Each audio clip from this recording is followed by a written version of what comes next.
really fast so I can get a count. So we got Kaylee, Jenny, and Jessica. Awesome. And then we have Shane. Yes. Tim. What's your name?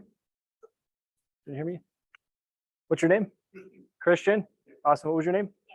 Okay, so Christian, Andrea, Kim, Shane. Okay, I'll do my best to remember. Well, cool. I'm excited to chat with you guys today. So I'm kind of informal to an extent. I'm definitely going to use the slides, but I tend to go on little tangents, and I also encourage participation or questions. So if you guys do have stuff that comes up, we can talk about it. But today we're going to discuss your value proposition as a real estate agent. So in other words, how you communicate why other people should use you as an agent, and then talk about generating your leads. So how do you actually find business? Because without leads, you're just kind of have a fancy title, right? You're not actually making any money. You're helping people. So let's see what's going on. Hey, Hunter.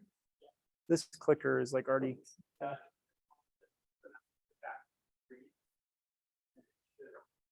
Oh, perfect. Cool. Come on now. All right, cool. So give me a second. What is going on? It's like all over the place. Okay, cool. So 3 steps to define your value proposition. So you first want to identify the knowledge, attributes, skills, and beliefs that make you qualified to be a great real estate agent. Transform the value provided in the value of KW in your market center into benefits for your clients. And then lastly, you obviously take all that and put it together to make a value proposition. So I'm going to go into like a lot more detail and give you guys the layman's terms on what that actually looks like. So you got to understand for your value proposition, the basic purpose of real estate, or in other words, your job and the wants and needs of a buyer and a seller. So for buyers, their goal is to find the right house at the best price in the right time with the least number of problems. And for sellers, their goal is to net the most amount of money in the shortest amount of time with the least number of problems, right? So what happens to your clients' buying or selling experience if you guys don't understand the purpose of real estate for either side? Like their core needs, right? What happens if you guys don't understand that at a basic level? You're okay. So basically what I'm trying to say here is, I'm gonna stand on this side. So for buyers and sellers, their needs, like the core needs they have for an agent, or when it comes to like approaching real estate, is buyers basically on like the basic level want to find the right house at the best price in the right number of right amount of time with the least number of problems. So that's like their core needs. So at the very base level of everything that they're looking for, whether it be like in an agent or what they're hoping for in a transaction, that's their most basic expectation, right?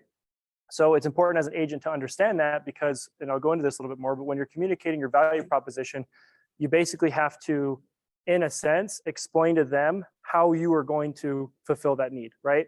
For sellers, their goal is to net the most amount of money in the shortest amount of time with the least number of problems. So at the basic level, that's what they're wanting, right? So my question to you is, what happens to your client's buying or selling experience if you don't understand those needs at a basic level? Bad experience, right? Another thing, you're not actually able to show them why you're valuable. And a lot of time, like, they're not going to tell you this. They're not going to say, okay, this is what I want. But at the basic level, this is like, at least like, let's call it the psychology of buying and selling. This is what they're looking for. What was your name, by the way?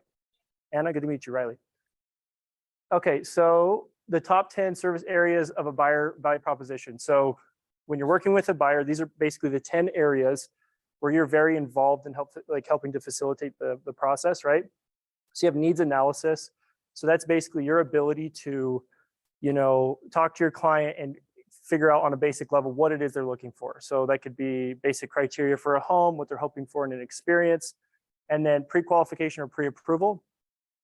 They're hoping as a professional, you're able to guide them through each one of these steps, which means you should have a basic knowledge on how to actually get a buyer pre-approved, what the process to that looks like, and to be able to explain those things in a basic way. Like, hey, Mr. or Miss Client, this is why you need to get pre-approved. Here's how easy it is. Here's someone that you could connect with to get that done, and so on and so forth. Neighborhood information. So I'm just going to say that, especially as a new agent, this is not incredibly crucial, even though it's up here. Like, I've been doing this now 4 years, and there's half the time, like, I don't even know what sense of direction I'm in, right? So that's not like absolutely crucial, but more so being able to identify for your client, like if they have a particular area they're wanting to look into, use that as a reason to investigate further. So for example, you go up to Salt Lake City, downtown specifically. There are so many little neighborhoods and areas that all have their own price points and pros and cons and walking distance to whatnot, right? And so in that case, it's important for that specific client. Again, your value proposition is just how you're communicating and facilitating your value as an agent to that client. So there are times the neighborhood information is important, but across the board, most buyers are not going to be like, hey, I absolutely need to be in this neighborhood by this. Like, does it make sense? Like, it's case by case. Home search. So being able to communicate to your client how you're going to effectively help them with their home search. So you'll probably hear this throughout our office at some point. Red Sign team is one of the biggest teams in the state and also the biggest team in our office. And they like to tell their clients that they have what's called a See It First program. So that's their value proposition for a new buyer. They say, hey, listen, when you work with our team, we have what's called the See It First program. You're going to be the first person to know about properties that are on the market, off the market, foreclosure, so on and so forth. Really, all that is the same tool you guys have access to. On the MLS, there's a tool called Listing Alert. You basically just plug in your client's criteria, set a time it goes out every day, and set it and forget it, right? But to your client, if you explain it, you don't want to explain it that way, like, oh, I just put together a search for you, don't worry about it. You say, hey, listen, I'm going to make sure every single day at 10 a.m. you get a list from me personally that has everything you're looking for on the market. So you don't even have to go on other websites to look. I'll send you everything. So that's, like, again, another way to communicate your value.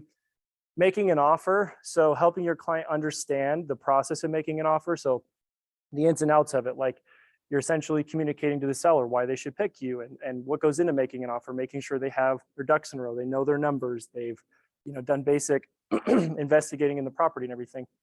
Negotiating to buy, so actually walking them through negotiations. So once you make an offer, you may have some negotiations like a counter offer, have to negotiate for closing costs, these different things, right? And so part of, like, again, presenting your value is almost like anticipating the next step for your client and just doing your best to explain it in a simple way they can understand. So this is like totally off topic, but for me, I always like to tell my clients, for me, it's about education and expectation, right? Because the more I can educate my client, basically I'm a filter. I take the high level real estate knowledge and I condense it into very digestible, understandable information for my client. And then I use that to set proper expectations. Here's what's going to happen next. Here's how the process is going to go, because their disappointments are going to be equivalent to their expectations, right? So the more you can, like, you don't have to be perfect, especially as a new agent, you're not going to know everything, that's okay. But you taking time to understand on a basic level how to walk someone through these steps and how to communicate how you're going to do so to your client is what makes you valuable. Because there's like an inherent level of trust that's established when someone thinks that, oh, I can just basically lean into you and you're going to take care of everything, kind of red carpet experience. And you do that by communicating these different things. So vendor coordination, once you're under contract, it could be as simple as, hey, listen, like, you're welcome to pick whatever inspector you like, but I do have a few recommendations. Or, hey, if you're shopping for additional quotes for lending now that we're under contract, here's a couple options, right? Just letting them know you have the resources available to them is very important. Pre-close preparation. So this is like going through the contract process, helping them understand what deadlines are coming up and that sort of thing. And again, it probably sounds complicated as I explain it, but it's actually very, very simple. And a lot of it is just knowing ahead of time what's coming next and just doing a good job explaining that to your client. Closing. I just like to riff on this a little bit. Some people don't even go to their clients' closing, so they don't buy them like a closing gift. I like to make it an experience, because you got to think, like, most people are not some crazy real estate investor that's going to buy 10 properties in their lifetime. Like, this may be 1 or 2 out of the biggest purchases their entire life. So I like to treat it as such and try to make it like a special moment where I show up, I get them a gift, I celebrate with them a little bit. And then post-closing, this kind of ties into our conversation on lead generation today. This is honestly more important than even this, right? Because a lot of the time, agents will walk someone through this process, sell them a home, and then do a really crappy job following up and staying in touch. But you got to think, like, not only from a business perspective, like, lifetime value of a customer could be $30,000, $40,000, $50,000 if they're going to sell, or buy 5 times in the next 10 years or something like that. But also, this is where you continue to build that relationship. And I'll talk about this later, but where you continue to get referrals and have that connection. Like, I have clients right now that, I'll go, like, I don't know, and dance, like country dancing with them, or like invite them to events. And it's more of like a friendship relationship with a little bit of business on the side, which is so much more enjoyable, because then when I work with them or their referrals, it's just easy. Like, there's no friction. I don't even need to sell myself. They do it for me, compared to if I'm constantly just trying to find my next new client, then I have to, does it make sense? Like, there's a lot of value to referrals. So the top 10 service areas of the seller value proposition. And again, my intention with this is just to give you guys an idea of the process and just an example of how you can present your value, I guess, step by step. So needs analysis with the seller, very, very important, right? Because they say most agents will work with, or excuse me, most clients will work with the first agent they talk to. However, with sellers, they're a little bit more shrewd and savvy because they've, number one, bought before, so they have a past experience with an agent. And number two, they actually have to pay you. A buyer doesn't have to pay you. So they're kind of like, oh, I don't care if you can write a contract and show me a house, sure, I'll use you. You know, it's fairly easy. A seller, you're going in and saying, hey, here's why you should pay me, 40 grand to sell your house. And you've got to be able to communicate in an effective way why they should do that. Again, going back to what their basic needs are, they just want to sell their house for the most money in the shortest amount of time with the least amount of problems, right? So the more you can communicate your ability to do so is what's going to ultimately get you the business. A needs analysis is, in my opinion, this is kind of like your listing presentation, these first 3 steps, or I guess 4 steps, right? So a needs analysis is where you're going to sit with your client and you basically understand what they're doing, right? So they might say, okay, we want to sell this house. We're going to move to Oregon and, You're going to take time to help them understand pricing. So just an offhand tip, as a new agent, it's super crucial to get a second opinion on any comparables you run that you're going to go take to a client, right? For a few reasons. So number one, it's good practice for you. Then you can compare to a more experienced agent and see maybe where your strategy was flawed, or, it's like every agent has their, like if me and you ran comps, we could have a $20,000 spread, even doing it in a similar way, because you might be more on the conservative side. So you're like, I feel like we should price it here. I might be more on the aggressive side. And so it's really important to use that as not only a learning tool, but second thing, when you bring comps to a seller during an appointment and you say, hey, listen, you don't have to go get a second opinion. I already did. I looked at it and I work with the top office in Utah. I had another top agent look at it as well. Here's the range we're thinking, but what do you think? How does that make you look as a new agent? Yeah, exactly. And I think it helps handle objections because they're not going to feel like they need to go, talk to another agent just to get that second opinion. And I'll tell you, I've lost listings before. Like I've nailed my strategy for selling their house was perfect. I had great rapport with the person, but I botched the CMA because like on one of them, the tax data had 1,000 square footage variance that was like incorrectly reported. So I went into the appointment all confident, like, man, I'm going to sell this house for 650. Go in there and they go, what is all this? And I'm like, what do you mean? They're like, our house isn't 3,500 square foot, it's 4,500. And no, that to the house is not comparable. So then for me to rebuild my credibility in a 10-minute window was impossible. They listed with another agent that was not as good as me, but based on the fact they said, oh, I can sell it for more. That's it. But again, what's the seller's basic needs? The most amount of money, the least amount of time. So he did a better job communicating that because of it was a stupid error, just like, looking at county records, but that cost me like 15 grand, So it's like, I learned quickly that having someone else give me a second opinion not only helps sharpen my skill set, but it makes me look more credible, especially as a new agent.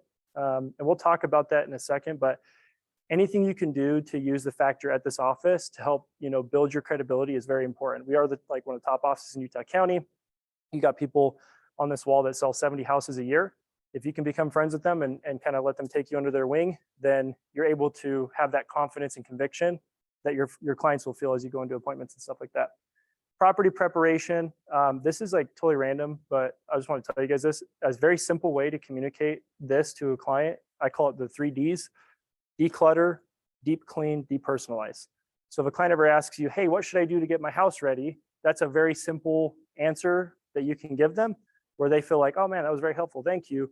But you don't have to go off in the weeds with like, you got to like paint. Like, does it make sense? Like just random stuff. But number 4, marketing strategy. So this is where you communicate the meat and potatoes of how you get their house sold for the most amount of money, the least amount of time, with the least amount of problems. So again, listing presentation related. Once you receive an offer, being able to, and then obviously negotiating as well, being able to communicate to your client your ability to translate, because like most of the people have never seen a contract as complex as our REPSI. So it's your job to take that 24 section contract and condense it into like a paragraph. Hey, this offer has this. Here's what to be aware of it. Here's the time frame it's going to take, potential pros and cons. Now, what do you think, right? So that's another way you communicate your value throughout the process, is just being sharp and just very good at communicating. Once you actually sell the property, so this is like receiving an offer, negotiating, going under contract, going through the sales process, pre-close preparation. So making sure you're staying in touch with the other people involved in the transaction. So the buyer's agent, maybe the lender, at one point, maybe the inspector if you have questions because they are trying to negotiate for repairs and different things like that. Closing, again, same thing, make it an experience, and then post-closing, just do a good job following up. So just gonna riff on this really quick and we'll move on. So again, what buyers want most from their agent? So they want help to find the right home to purchase, to negotiate the terms of the sale and other negotiations. So the factors buyers value when choosing an agent. So I mentioned that buyers are a lot easier because they don't really have past experience most of the time, and they also don't have to pay you. So they're not really picky, if that makes sense. They just want an agent that is honest and trustworthy. They sometimes worry about the agent's experience, but you can tell very little, and reputation of agent, very little. So the easy way to have a value proposition is you select one of the factors buyers value and you rephrase it into language that explains its value to the buyer. So they want an agent that's honest and trustworthy. It could be, hey, listen, you can depend on me to help you make the best decisions, or I will work to serve your best interests. You're just reframing their core needs in a way that's digestible to them. So your value proposition could be like, hey, and it's not so much that with every client you talk to, you just like hit them with this paragraph you've like memorized of like, I'm Shane with Keller Williams. We're the top office in Utah. And I help, you can depend on me to help you make the best decisions. I'll find you the best house for the best price. No, not necessarily, but just knowing their core needs helps when you're communicating with them to essentially hook them and get them more engaged with, to do business with you. So what sellers want most from their agent, they want help to price the home competitively. They want help to market the home to potential buyers, sell the house within a specific time frame, and then find ways to fix up the home to sell it for more. There's some other things too. Factors sellers consider when choosing an agent. Reputation of the agent, fairly big. Agent is honest and trustworthy. Agent is a friend or family member, and then other. So again, leaning on the powerhouse reputation of KW as you're getting your start. So for example, you can tell potential clients, KW has the strongest reputation in our market for helping people with their real estate needs in the fastest time frame with the least number of problems. So just a couple ideas there. What did you guys, I know I kind of rambled on for a second, but what did you guys gain from that value proposition conversation?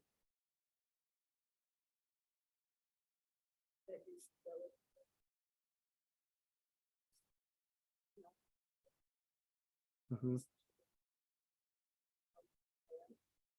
Yep. Yeah, definitely. Understand. Yeah. Do you help on the transaction coordination fee for your buyers? Nope. You pay for it yourself? Mm-hmm. Okay. How about for your sellers? Yeah, I pay for it. You pay for it. Mm-hmm. Oh. Yep. Some agents don't. There's not a right or wrong way. It's all about the way you communicate it. Personally, I'm just like, I do stuff that's questionable with my clients, like buy them closing gifts that are over $100, or because I just like, yeah, it's about the money to an extent. Like I have to make a living, but I also just really like hooking my people up and making them feel good. But analyze it for yourself. Big teams, red sign team, they charge a transaction fee, and it depends too, because I'm a solo agent. I've got 2 assistants, so for me to be in business is a lot different than what it looks like for red sign to be in business. It costs them $1 million a year type of thing, whereas like I could get by on like 50 grand a year, or something like that, if that makes sense. But any other ahas? And guys on Zoom too, feel free to chime in as well. Go ahead. I think that one of the big things for what you're talking about is the connection goes with trust. And like you said, it's one of the biggest things that we do is purchase a home. Right. Or even in the selling process. But I think just having that, we live in such a now. I think that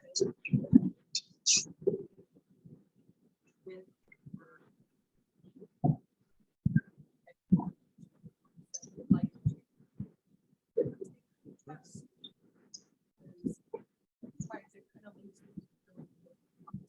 Yep. it's like, oh, you were with me this Yeah, 2 weeks in, you're gone. Thanks, but adios, and and For sure. whereas if you're there the whole way, that does gain the loyalties and staying. For sure. I just think because we live in such a diverse, it's like instead of a blitz, Mhm. you know? Still need to make those connections, to seal. I agree. Beautiful reflection, and that's what I was going to say. How does that relate? Well, let me rephrase this. How easy is it Can to stand? How easy is it to stand out um, as an agent nowadays? With that being said, or just in the world in general? can excuse me, this is from Zoom. Can I just Yeah. remind you, we can't hear anything from the audience. So if you can just Okay. quickly summarize what they say so that we Yes, understand sure. how you're answering. Thank you. No problem. So in a nutshell, it's Kim. Kim was saying how important it is nowadays that you do have that personal connection with your client and you really strive to create that throughout the process as well as after, because in today's world of like texting and, you know, like very surface level connection, people really, I feel like people crave that. They just don't talk about it. And it's really valuable to make an impact on the experience your client's going to have by, you know, I guess focusing first on that connection rather than a result or even your commission. Our broker Dean likes to say, we're in the business of blessing lives. Making money is just a, you know, bonus, because truly, like, that's what we're here to do. Like, we facilitate a very large thing. Like, it's very like with my clients, I really just try to be like the cool-headed, like, hey, listen, I got this. Like, just relax. Like, I'm gonna take care of you. You don't have to worry about it, because this is usually like wigs people out. Like, you're talking like $500,000 purchase. This is the biggest thing you've ever done. Plus, they're juggling work and family and all these other things. So again, if you can focus on like, hey, like as a human being, like I got you, I care about you, you can trust me. I'm gonna make sure this is great, and I'm gonna be here every step of the way. And after, they're gonna feel very, very comfortable with you, and they're also gonna have a great experience. What I was asking you guys though is, in today's market and today's world, it's not that hard to actually stand out, because you just try a little bit harder than the next guy or gal, and you show that you care a little bit more, and people are gonna be your biggest raving fans. Like, it's that simple. I think it's, I like the part about making sure you constantly remember their both sides needs. Yep. Because I've sold, construction for the past 8 years. The last couple of years, people literally come to the model home and I'm like, I don't care what your need is. This is what I have. If you don't spend 70 grand of our base, we're not gonna have a shot. Let's go. Yep. And then Did it feel transactional? very much so. I Mhm. mean, you lost all, there was no connection with people. It was go, go, go. Are you ready to run? Yeah, If not, I don't have time for you. right, On to the next person. for sure. And so it's nice. I mean, the lull's not nice, but it's nice to see it going back to more needs-based and create relationships. Yep, definitely. So Shane was talking about how he's been in new construction the last 8 years and just made a transition over to regular residential sales. And how during his new construction career, it felt very, especially the last couple of years, transactional, because people would come in, you know, to your model home and I have 5 houses, you got to bid 70 grand above or else you can't buy it. It wasn't really much about the relationship. It was more about moving a unit and who's next kind of thing. Is that a fair summary? Yep. Good. The other day, the actual Conder, Yeah. There's this, but they didn't mention it. Oh, I know what you're talking about. Yeah. I bet there's another one. Yeah, good observation. Yeah, I'll have to read that. Okay, I don't know how to make sure it's on is my only thing. I'm like technology illiterate sometimes. Cool. So this right here. If you guys want to talk, just go and grab it. Okay, we'll move on. Like I said, I kind of go on little tangents and stuff, but you'll notice throughout this whole thing, like, I think the reason I've been successful isn't even because I'm the most skilled agent. With time, definitely, I've gotten tons better, and like I feel very confident now. But it's just because I just gave a crap. Like, I show people that. Like, it wasn't about like, hey, let me quickly make a buck off you. It's like, no, whether you use me or not, whether I make money or not, I'm going to show up in that way first, and just trust that because I do that, I'll be taken care of later. You know, like it's not a big deal. Good. How long have you been an agent? 4 years. Yeah, like 4 years as of like May, so we're not quite there yet. But and I started when I was like 19, 20. So I had baby face. No, I've never even bought a house before or sold a house before. I had no experience. So the only thing that was able to actually get me going was like a commitment. Like, I had no option. I was like, I'm going to do this, do or die, you know, so that's important. But that I cared about people, and I showed that. And I just did everything I could to go above and beyond. Because like I say, it's not very hard to show that you're better than most agents, because most agents, number one, they don't care. They're very transactional. It's like, They want to make their commission check and get on to the next. So if you can just slow yourself down and just focus on that connection and showing people that you care, then long term, it's like, yeah, and I think everything I'm going to talk about today is very important, being consistent with lead generation, everything like that. But I'll tell you, if you take your first 1 to 2 years and you hustle and you care, build a database, which I'll show you how to do today, pretty soon, like 3-4 years in, like you don't really have to try that hard. You kind of just stay in touch with people. And it's like every month I have 2 or 3 people hit me up and say, hey, I want to do something. I'm like, cool, like, let's do it. So basically now part-time, I can sell like 20 or 30 houses a year just because I took that first 1 to 2 years to be like, hey, I care. And I'm going to show you that over a long period of time. And now I just have people text me and be like, hey, I'm ready for my next one, or I got my friend or neighbor or whatever, So today's agenda, the value proposition part, I feel like is very important. What we're about to talk about next, though, is way more important because, like I say, most people truly are going to use the first agent they talk to. So just be that person. Just do your best to reach out and engage with people, and you'll win most of the time. As you grow and I guess start to understand the buying and selling process more, anything you can do to communicate your value is very important. What we're going to talk about the rest of the day, though, is I'm going to teach you guys how to generate business from the people you know and know you. But the important thing, that's why I made my own slide deck today, I'm not going to do it the normal way. A lot of people like to push very robotic scripts and like sales strategy that just leaves both you and the person you're talking to feeling weird because you're like, oh, I don't want to call my uncle and be like, hey, do you want to buy or sell a house? Like that's, you know what I mean? Like that's not comfortable for most people, and I understand that. So I built some scripts that are very person oriented.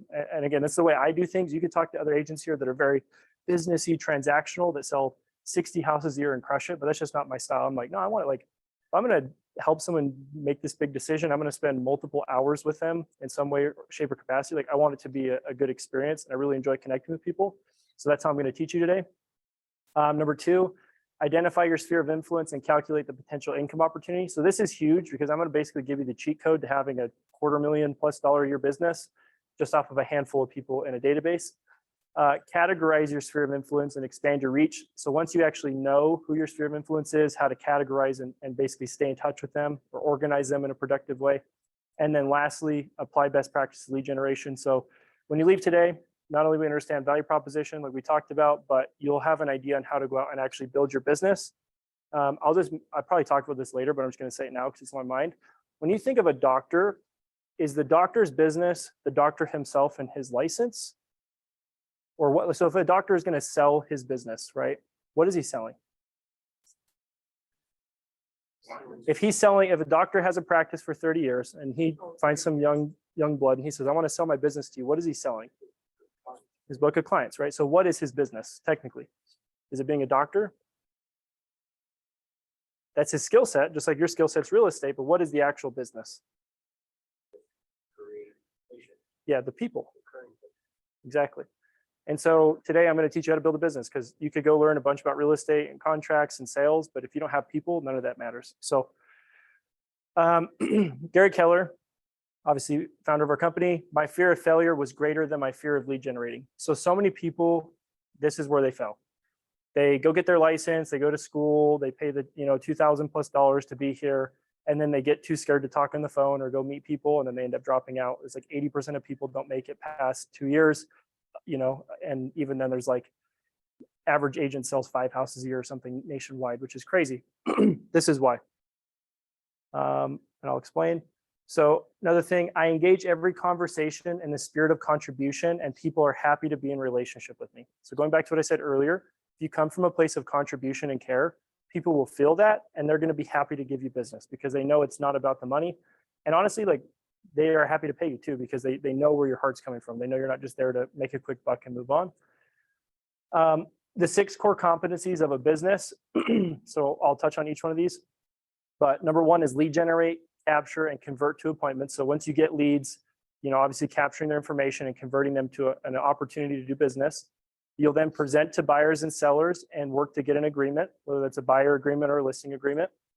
Then you're going to show buyers houses and market sellers homes. Finally, you write and negotiate contracts. Once you get a contract, under contract, then you're going to coordinate the sell. And then lastly, as a business owner, you got to manage your money. So this is your opportunity to make money. And then once you have the money, actually, and we're not going to really talk much about that today, but anyways, you get the idea. Notice which one is listed as number 1. lead generate. That is the absolute core of your business, right? So a couple lead generation fears and myths. So people will say, I think lead generation is really difficult.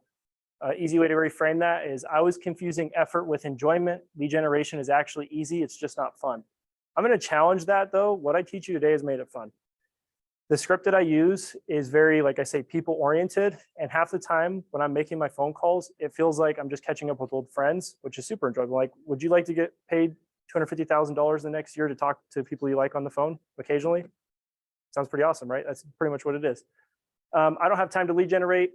Really, I had an issue of making time to lead generate and protecting that time. We're going to talk all about time blocks here in a second. I don't know what to say. I had to get on the path of mastering the dialogue skills needed in this business, right? So there's really no excuse. You can figure it out. And then I'm afraid of making mistakes. I found that lead generation is nothing more than a set of tasks and skills that are well documented. So we're going to actually jump into each one of these here in a second.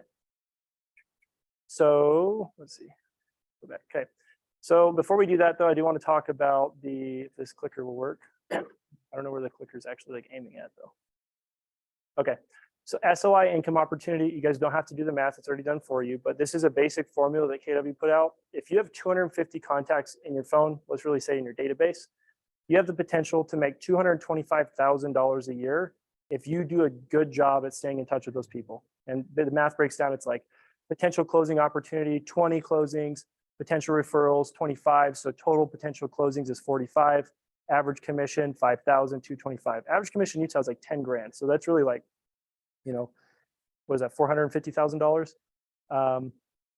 They say, yeah, like basically having a database as a new agent, just offhand recommendation, you might hear this from other people as well. Getting your database to 200 contacts, like within your first month or as soon as humanly possible is crucial. Because you should be able to, within your first 12 to 18 months, turn that into 20 closings, no problem. If you do the math on that, it's, you know, $200,000 right there. And I'll teach you guys today, like how to be more systematic about that.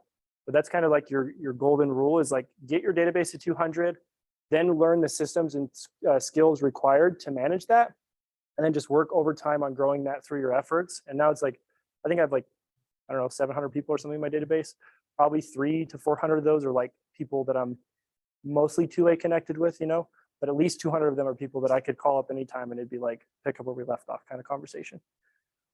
So lead generation is the #1 key to being successful in real estate. It doesn't matter how good you are at selling houses. If no one knows it's what you do and they do not feel connected to you in a way that has them call you when they want to do it. Got great news though. You already have 2 key components to lead generation, a sphere of influence or SOI and a database. So I'm going to explain the difference between those two here in a second. Another quote from Gary Keller, your database is your business. Building up the number of names in it and a relationship with those names is really at the very core of what building a real estate business is all about. So similar to what I just mentioned a minute ago. So we're going to talk more about your database really quick. So a database is the container that holds the contact information for all your leads and contacts. How many of you guys have Command or been introduced to Command? Okay, so Command is your guys' database, or in other words, your container.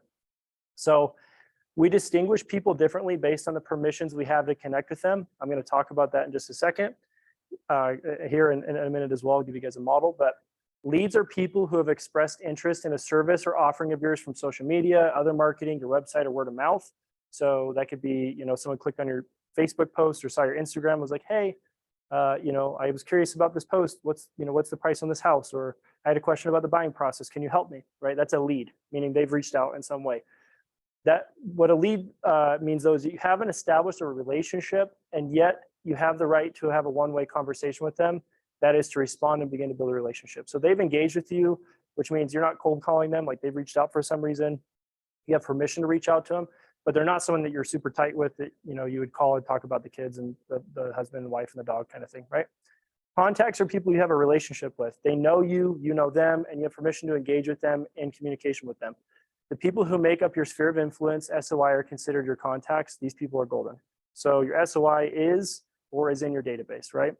So it's just like a segment. So when I mentioned I have a database of 600 people, SOI in there is probably 200 to 300 people that I'm actually close with. So 4 laws of building a database, or 4 laws in general. Law 1, build a database. At a minimum, each contact should have a name, contact information, and past business record. I'm going to just tack one on here. Let's just call this one notes, Notes is like history. So you track when you talk to them, what you talked about, and anytime they've done business with you. That way, when you go back in, maybe you did a bad job staying in touch, and it's been 6 months. You can pop in and quickly see where I leave off. What have they done with me in the past? Have we had conversations about real estate? Maybe what was going on in their life 6 months ago, that sort of thing. If I go too fast, by the way, you can slow me down. 4 laws. Number 2, feed it every day. So with prospecting and marketing, here in a second, I'm going to explain a very simple way to differentiate the two. So we'll go into that. Law number 3, if we'll go, communicate systematically. So number 1, build a database. Number 2, feed it every day. Number 3, communicate systematically. So you can segment your database based on interest, passion. I'll get into that in a second, not incredibly crucial at the moment. Law 4, service all leads. So plan for, basically in a sense, follow up with your people, right? Make sure you have some form of plan or program to leverage every opportunity and to have a way to engage with your people. So to succeed at a high level in real estate sales, you must commit to frequent contact with the database with the intent of building close relationships. Again, he didn't say with the intent of selling houses. He said with the intent of building close relationships, because a byproduct of that is the business, right? Before we move on, what'd you guys get off of that little riff? I feel like, I'll grab the little thing and like, Oh, I perfect. don't know if this is on. Yes. Did you try and turn it like, oh, okay, it's on. So I actually was in with Hunter yesterday, setting up like my command and all of my contacts and my SOIs and stuff. And when I went home and was setting up all my things, I just like got this like big fear of becoming disingenuine as I was switching over my people to like my list A and list B. I was like, okay, like I love and care for these people. I don't want to just like call them out of the blue. And like I understand that there's different ways to like bring it up that are more genuine and stuff, but there was like these scripts that were saying things like, oh my gosh, like I've been such a bad friend, like blah, blah, blah. And like I get it, but I think that the biggest thing for me when I was putting together that list is changing my viewpoint on it from like potential leads to like honestly just like people that I care about. I mean, I had a New Year's resolution like a year or so ago to call my family like every month or every week. And I kind of just thought about it like that. Like I added tons of people to my sphere of influence that are nowhere near buying a house. I mean, I got my license when I was 19. I'm 22. So a lot of my friends are. I added a bunch of people that were still like in school. Maybe their parents would end up buying a house or whatever. But regardless, it's just like I'm trying to think of it as an opportunity to become a better friend, and to just kind of become a better person, less than thinking about lead generation. Because when I think about lead generation, I kind of get into this big moral dilemma and loop. So I guess like my questions and stuff for the next part are just kind of, how can I do this without feeling like like I'm tricking people? Like I mean, I care about people, and I did this because I do think that I have a lot of genuine connections in my life and people that I could help, you know? Yeah. Can I ask you? Yeah. What do you think is the answer? How can you do it in a way that doesn't feel disingenuous to you? Well, I've been thinking about a lot of different ways. I mean, like I was setting up all of my little reminders and stuff. And I think that what I was thinking about is instead of just calling these people and talking about it, I was like, maybe just messaging them and being like, hey, I was thinking about you.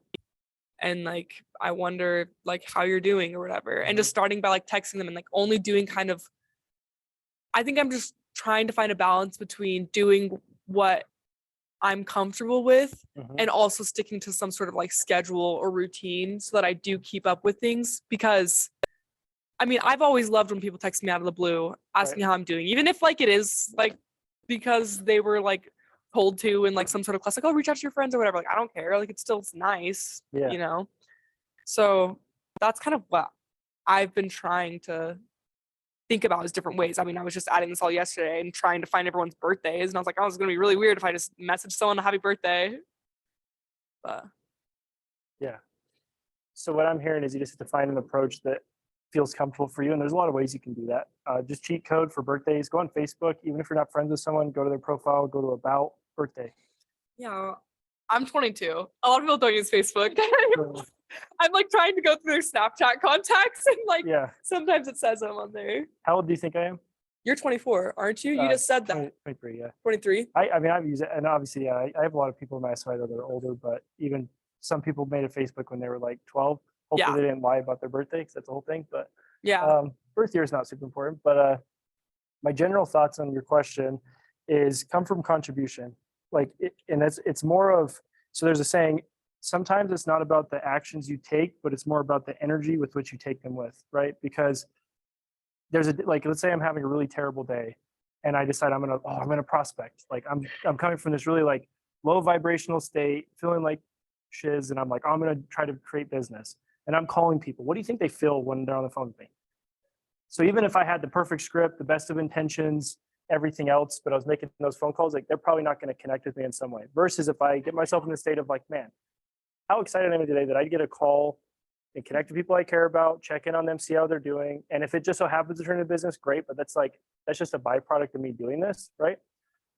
And coming from that place of contribution. So that could be simple things like you mentioned birthdays. Like once you get your database set up, you can systemize things like reminders for birthdays or anniversaries, or as you get to know these people, you'll start to hear more about their life. So it's like the script you talked about where it's like, I've been a bad friend. That's a script that I use a lot of the time. And I'll go into it and give you my spiel on that. But the reason I like that is because I make the first, 2/3 of the phone call about them. It has nothing to do with me. I literally don't even say one word about, other than I did a crappy job staying in touch, or I thought about you and wanted to see how you're doing. There's nothing about me for the first 2/3 of the phone call. And through that time, I'm kind of like fact finding and investigating about their life. So I'm asking questions like, what's new? Like how, how's, like, maybe I haven't talked to them in 3 years. So give me an example. Like, how's life been since, you're 22. So I haven't talked to you since high school. Like, how's adult life treating you so far? Oh, it's going great. Or, oh, it's been crazy. Yeah. Are you still in school? Cool. Where are you going? You might, through that conversation, find out that maybe they have some family stuff going on, or their sibling went on a mission, or like there's a plethora of things you could talk about. If you take notes on those things and then you can check in with people later on those. So the first phone call is usually the one that's the hardest because it's kind of like breaking the ice. But if you do that in a way that's like proper, the next couple phone calls are very easy because you have not only rapport you establish in that first phone call, but you have notes and kind of like a basis of what's happening in their life you can use to stay in touch later. So if I spoke to Kim today, it's the first time I talked to you in 3 years, but I hear that you have a trip coming up to Washington, your kids are going off to private school, your husband just got a new job. And the next time I call you in a month, I say, hey, how was your trip to Washington? How good is she going to feel? Not only did I remember it, but I took the time to go out of my way to contact her about it. We talked about Washington. What was your favorite place? What did you do for fun there? If I go there, what would you recommend, right? People love to talk about that kind of stuff. How's your husband's job going? Did your kid get into that private school? By the time the conversation's over, it's like, it doesn't matter if I bring up real estate or not. She's just stoked that someone went out of their way to check in on her and talk about her life, right? People love to talk about themselves. So true. And how often do they get the opportunity to? Well, I don't know, maybe often. But I was gonna say, so that they're not wondering what we're talking about. But what I was thinking with what your comments are, and how you already said that you wanted to do a better job of, connecting with your friends, right? Like that was one of your goals. And I think that like what Riley's saying too is, don't make it about you, make it about them. Hey, how's it going? Just call and connect with them. Like you said, listen, take notes, and I think if you do that, number one, they're going to ask you, so what's going on in your life? And then you're going to be like, oh, well, I've actually, been working at my real estate business, and, but in my opinion, like I would say very little if you're worried about being disingenuine. I think if you just let it build up to, unless you say I'm working on real estate and they're like, oh my gosh, I'm actually looking to buy a place, or, or whatever it is, it will probably lead into what you want it to lead into eventually anyway. I mean, what are your thoughts on that? Did you take this class before? No. You did great. Yeah. No, exactly. Oh, I don't know why I'm handing it back. Do you want to say anything else? Yeah. I guess that like my fear is less so like just contacting people, but like with that phrase specifically, like, oh, I've been a bad friend, like I'm sorry. I just like can't help but think like, how would they feel if they saw that script? Mhm. Like I'm not Well- saying that they ever will, but it's just like, how would I feel if I understood that if I found out that it was a script? Although like they probably won't, you know what I Yeah. mean? And like, of course you probably still care, but it's just like, Mhm. I don't know. It almost feels like I need to find something that's like similar to that like I came up with, that like I genuinely feel to like really get it out there. Like I just feel Yeah. I So feel weird about it. So it still. totally makes sense. And I would say, yeah, I probably will never find out about that unless you're like, oh, hold on one sec, I forgot what I was supposed to say. And like, yeah, you're Well, toast. right. I'm just joking. But I think it's more of like a tools in your toolkit kind of conversation. It's like let's put it this way. If someone wants to be a fundraiser, like they want to go out and raise funds, do you think it's important for them to just go out and start asking people for money, or to get an understanding of the best way to do it so they can have the highest impact on the charities or events they're trying to advocate for? Are you asking that? Mm-hmm. Yeah. What's up? The latter. The latter, yeah. So it's not so much about that I'm trying to teach you to be like robotic or that like it's disingenuous. I'm trying to empower you to have the best way to approach it that not only leaves them with an outcome that works for them, like I guess is the highest value for them, but also allows you to get the same in a way that's really coming from contribution. So, and there's another thing too with scripts. Initially, it is kind of like you read from it, you kind of figure it out, but eventually you internalize it. I'm more just teaching you how to be a better communicator and to have influence with the people you connect with. More so, does that make sense? Yeah. And that's I totally get where you come from. Like I say, for me, that was the biggest struggle. That's why I literally made my own slides, because if you read a lot of the KW scripts, it's like, hello, this is Riley with Keller Williams Westfield. I'm curious, do you know of anybody looking to buy or sell this year? That sucks. Like if I could call them one time with that, and if I hit them with that 2 times, they'll block my number, you know? So I'm like, that clearly doesn't work for me. I also didn't really feel like I had a couple blocks about like asking for referrals and like how to small talk with people, because sometimes like it's like if I truly haven't talked to someone in 3 years, like I don't want to just call them and be like, hey, how are you doing? I'm doing good. How about you? I'm doing good. Okay, crap. Where do I take this? You So know? you don't open it with like a text message. Like you just straight up will like, you won't even text them and say, hey, can I call you? Just like call random people. Yeah.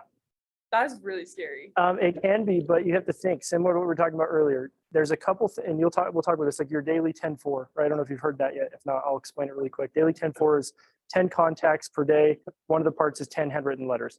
The reason we still encourage you to do handwritten stuff is not because we're based in the 80s, but because you got to think, number one, people never call, and they never, like, when's the last time someone wrote you a letter? Like someone took time to write you a letter, have it mailed to you, and you open it, and you're like, oh my gosh, this person took 10, 15 minutes out of their time just to let me know they appreciate me or they were thinking of me, or these different things.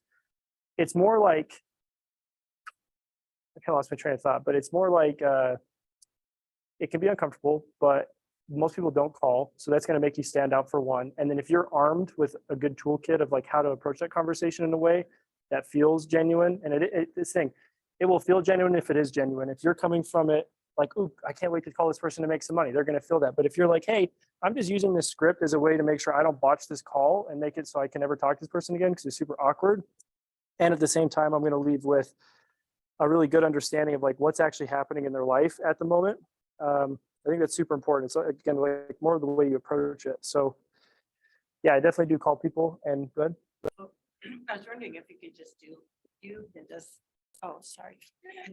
like a sample role play of how you would call someone. So I don't have so much of an issue of calling somebody that I know that is, I interact with. But if it's like just an acquaintance, say I like say like when I was an active churchgoer and I Yeah. would hi and bye with them, have a little small talk. But other than that, they're not really like close friends. Right, I would be so uncomfortable just calling them out of the blue. right. And I can't even say I've been a bad friend because we're not really friends. We're just acquaintances. Yeah, for sure. And it's the beautiful thing about a script is it's more of like a framework. It's more of like here's an idea of how you could do this, but the best thing is to read it. And we'll go into this. So I'll make a deal with you at the end. We'll role play. I'll do a pretend call with you guys. You guys can see my flow. And then I'll also kind of help you understand like how you can tweak things in it to make it feel more comfortable. Because there's certain things that are in scripts. It's like, I wouldn't say, like, I'm not robotic. As you can tell, I kind of use slang. I kind of talk a little more openly and casually. That's how I am as a person. So it doesn't make sense for me to use a script that's like very formal and robotic, because people would be like, what the hell's up with Riley? Like, why is he acting like that, you know? I think that goes for any. Yep. I mean, before coming into this role here, sorry. Before coming here at Keller Williams, I'm Clay's new assistant. I don't know if you know Awesome. that, but anyway, and so this is all new for me. I was managing Bassett here in Utah, the Salt Lake and Orem store. And, it's all about building relationships, and nobody wants to deal with someone who, that was the big complaint, because there is a basic way of doing things, kind of like the scripts. Okay. And so like the basic was, okay, this is what you do when the person walks in the door, and this is what you do next, and this is what you do next. And the biggest complaint, because these people have been doing this for a long time, is I don't want to do it like that. I have my own style, in which they did, but if you follow the basics and then insert your style, that's what makes you you. And that's what people connect with, and that's what people love. Mhm. And so if you will just be you and don't worry so much about like the script word for word, use it as an Yeah. example, like what Riley's saying. It's a basic example. It gives you something to kind of start with, and then you can go from there. And I just started calling for Clay. And was it kind of scary for me? I've done sales on the phones. I did high-end cruise selling on the phone, and it was terrifying. I mean, these people all, I had the wealthiest of wealthy. I had some of the poor that it's like, what, that's how much I'm paying for riding on this boat. Can I just ride behind the boat then? And so, I mean, these are all like people from the South, but it was, you really just kind of have to start just being you. Mhm. And just being comfortable being you. Yeah. And that's what wins people over. And there's a book called People Buy You. You should read it, because honestly, it is an amazing book, because it's all about that. People buy you. It's not about buying real estate. It's not about they're going to go to Riley because Riley's super cool. He's got a cool personality. He's going to use his slang because that's who Riley is. Kind of a weird. They're going to buy you. Right. Denim on When I denim. walked I in, know. I was like, I know. oh, I was You like, guys we're are both- matching. I was like, we're both. I don't know if you want to. Yeah, I had just something to say about what you said, because like obviously I'm like bringing up my fears, and I've had my own answers in my head, and just saying them to see what you guys have to say too, because I love hearing people's opinions. But with what you said, I was thinking about that too, because even with people like in my ward, like I have a calling, like I teach sunbeams or whatever, and I was like, I guess I could talk to their moms, like I know that their parents all like me, but I was like, I'm just gonna start with the people that like I do have a connection with, and that I just haven't talked to. Like yesterday, I called my brother, who I hadn't talked to in a long time, and he's like always sad that no one talks, like no one in our family like, reaches out to him. So I called him, and I was just talking to him. You know what I mean? And then it makes it a lot less scary, because then you're like, one, you're in a conversational mood then, and then two, it's like, oh, well, I wonder what this person's doing that like I also like really did have a connection with, and I wasn't really thinking about it as much then. Yeah. So it gets like a lot less scary, but it's like instead of like having this like 200 SOI database that they were telling me to do, I'm starting with like 25. And then I'm like building it up as like I remember those relationships and stuff, and like I'm confident in what I'm doing. Mm. Yep. No, I'm It- not on Zoom anymore, but I don't know Okay. if there was anybody else on Zoom. I So think there was two. I was driving, so. Yeah, we still got And people I'm on trying Zoom. to stay back here because even though my COVID test came back negative, I still feel like garbage. So, Okay. No worries. but anyway, I was just gonna say, so I have a unique situation because I'm thinking, how do I call people and all of that kind of stuff too? But I had a nice shift that happened when I went to family reunion. But I want to speak specifically to like your age group. So my oldest daughter's 39, my youngest son is 20. And there's an 8-year break between my older kids and my younger kids. So I have kids in their 30s to late 30s. And then my one twins are 25, my other twins are 22, and then my 20-year-old. And even when I practiced, says they all let me do a practice call on them while I was waiting for my license and everything. The difference of the feedback from my older kids to my younger kids was night and day. So I do think that your age and your approach, like I teach college, I teach Tai Chi at Snow College, and I have students that say, if I don't recognize the number, I'm never going to pick it up. I even referred one of my students to a job interview. She wouldn't pick up because she didn't recognize the number. you know? And I'm like, look, I put my name out there on the line. You are going to call this man back and apologize that you didn't and that you don't want the job, but you're going to reach back out and be a professional about it. But that being said, the biggest shift that I had at Family Reunion was just recognizing that if I do come from value and contribution, which everybody really ultimately, I mean, it's great to make money. What is wrong with calling somebody in that point of reference? And since I got my license, which has only been a week and I've been sick this whole time, all of a sudden I start finding people that, oh, I didn't even put them on my list. And I have two young little, like, you know, college kids that saw me in Walmart down in Ephraim. They're like, oh, you do real estate? I want to buy a home. Oh, okay. I didn't even think about that. And so just that excitement of I can provide value for you. And the idea of being the consultant, I think if you go from that point of reference of that, and most of the people I have never talked to for a long time, I have, you know, because I've been taking care of kids and my mom for the last decade. And so almost no relationships out. I mean, no, you know, I haven't talked to people outside of that. Yeah, that's great.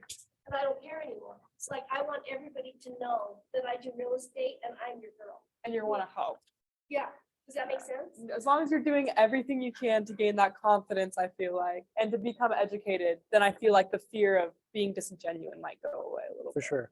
And just know that that's normal. Like, it's okay that you feel that way. Just don't let that stop you, because I've been in this for 4 years and there are still times, even though I said I find making phone calls fun, I'm like, I really don't want to do this right now. You know? And I'm like, I know I'm going to have good conversations. I know these people actually want to hear from me, but there's still times that I'm like, I just don't really want to do it. Or, you know, if I'm off, like I said, energy is like huge for me. I'm like, I don't want to act from a place of like, because I know people can feel that. And it's also going to make my results crappy and just everything in between. Right.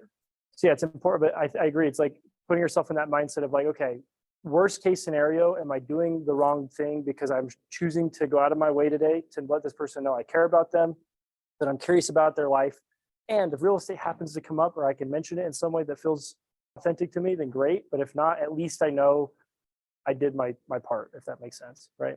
We'll talk more about it. I think once you see me go through the script, we can kind of work on some more potential blocks or anything comes up. It's totally fine. Like I say, I still have that happen to me and I've been doing this for a while.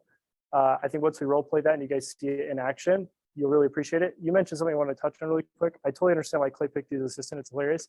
You've said several things that I'm like, I don't know how you know that, because it's like, you probably learned it in your other business ventures or like career, but a lot of the KW stuff we talk about. So she mentioned how it's important to learn the fundamentals first and then add your own spice to it. KW has a pyramid model. It's called Models and Creativity. And it's like, if you put a pyramid upside down, is it very stable?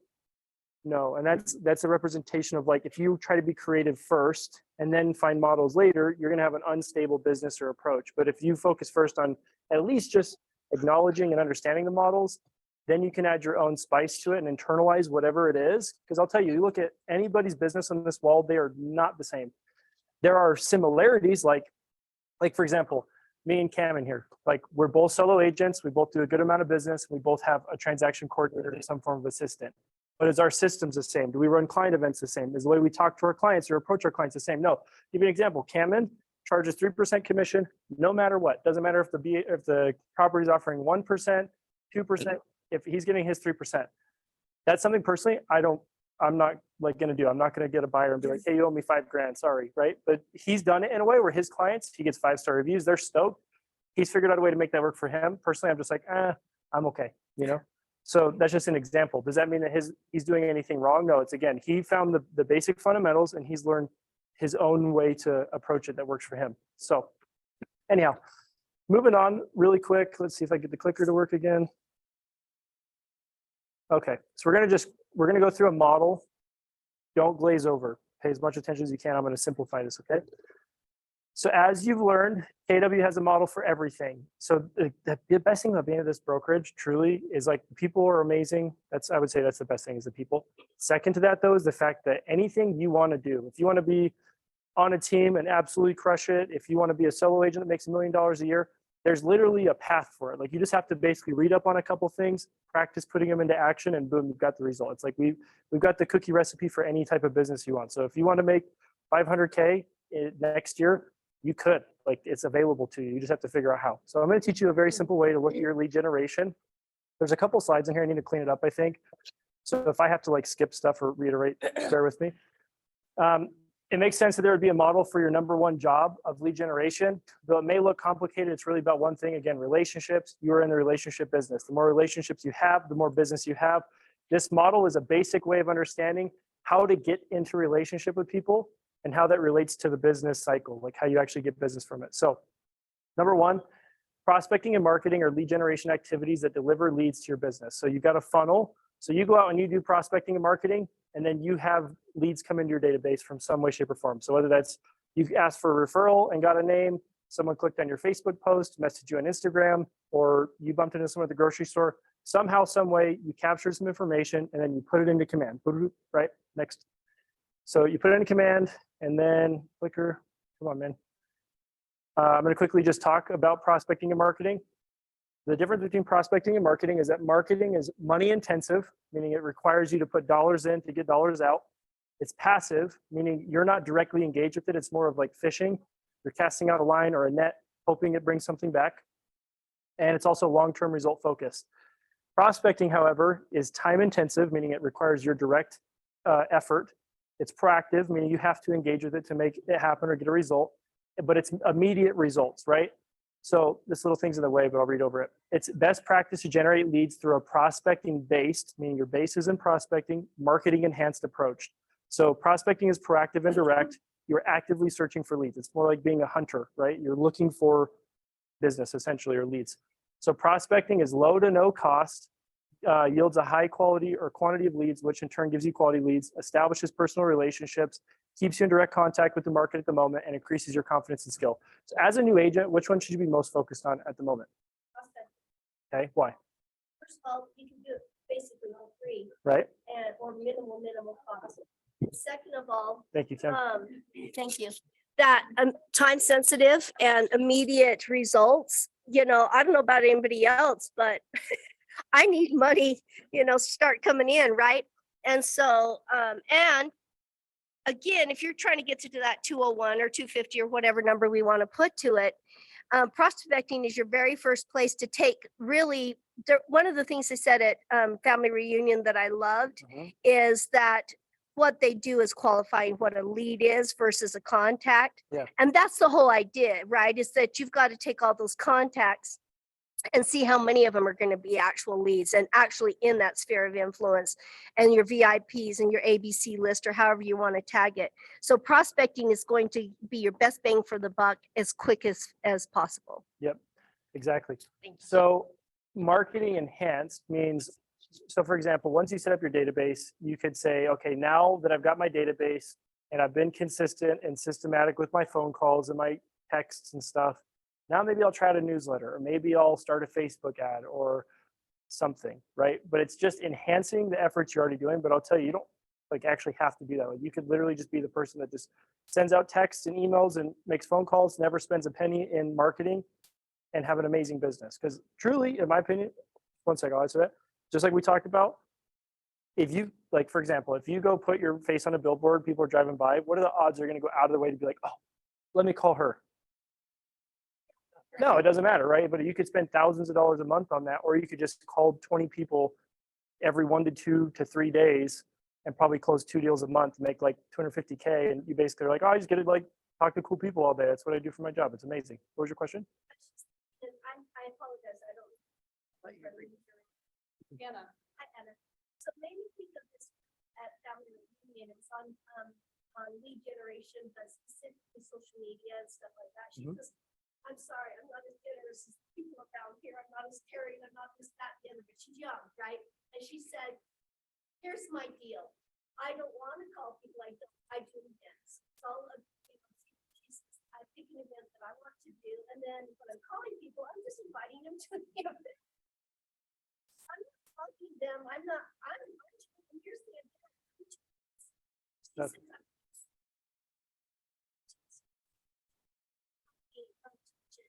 We could get show up to the event, I can text them and say, oh. Yep. So just, if that's helpful, I just want to mention it to you because that really shifted for her. That's honestly a good idea. Yeah. So you want to get like, we'll just go off topic, off script here for a second. Great idea. I hesitate to bring that kind of stuff up to new agents because I don't want you to think that you have to go out and have money to make money initially. However, I will say there are cheat codes. Find a lender to partner with and be like, hey, I'm going to run this event. Any business I get from it, I'm happy to give to you. Are you willing to partner with me on the cost? Like I do movie theater events. Like this Saturday, I rented out, it's a chocolate place in Lehigh. You go make chocolate. There's also like Utah Home and Garden Show coming up. You guys can have free tickets if you're an agent. So like, yeah, that's a great idea. That's the other thing too, Anna. Just create a reason to talk to someone. Like you don't have to actually have a reason. You could just be like, literally, I've literally called people and said, I was going through my contacts. I saw your name and I'm like, oh, I haven't talked to him forever. So I just want to see what's up. Yeah. Yeah. Honestly, yeah, events are like, I feel like a very big, like Red Sign does a huge Easter egg event and a bunch of other stuff too. But that's a very enjoyable way to, I think so. Red Sign. Yeah, for sure. I mean, I don't know. You could, there's a way, like normally my events, I'll have no less than 6 to 10 touches per event. So I'll have it talked about in my newsletter ahead of time. So there's 1 to 600 people, a newsletter. And then a text message will go out a certain time before. Then I'll do a phone call. Then sometimes I'll use a tool to leave them a voicemail. And then I'll maybe text them a link and then they'll get an email reminder.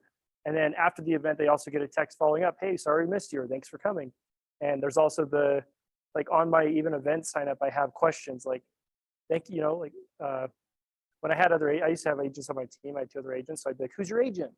Do you know of anybody who needs real estate help right now? So it's like, you can systemize the whole thing. Yeah, it's great. But moving on, again, that's the difference between prospecting and marketing. As a new agent, focus on prospecting and then use marketing to enhance your efforts. But first things first, like a lot of people get stuck with the whole shiny object thing. Like, maybe if I put my photo on a grocery cart, I'll get business. I'm like, that's stupid. Like, just make a phone call. Just like, even if it's 5 a day, like just as much as you can muster, you'll get a lot more out of it.